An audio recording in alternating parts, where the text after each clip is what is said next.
right, there's a few pesky things that can potentially hang up your deal, and they're things that you haven't even thought about probably since you formed your business 25, 30 years ago. You probably don't think too much about having a cap table. In other words, how the ownership looks. It's probably you're 100% owner of all the membership interests in the LLC or all the shares of the S corporation. You probably don't even remember whether you've got 100 shares or 1,000 shares or 10,000 shares or 50 membership interests. But when it comes to due diligence, you're actually going to have to come up with all the paperwork that documents that. You're going to have to come up with your state's acceptance of the entity as it is, all that original paperwork. So in advance of this holding up your deal, just make sure you pull that together. And if it's missing, start the process of finding it. And then if there have actually been other owners, let's say that you bought out a partner 20 years ago and because you've been filing taxes for 20 years that it's 100% your business,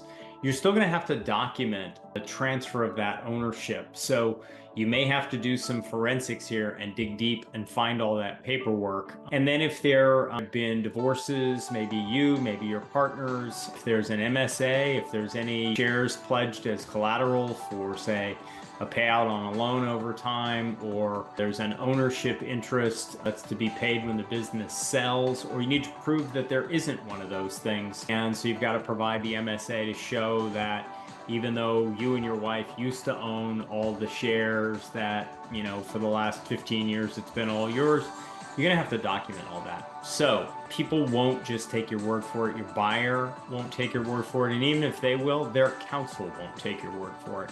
So start digging, start pulling that stuff together, because it can slow or impede the closing of your sale transaction, even when everything else has passed muster and is all done.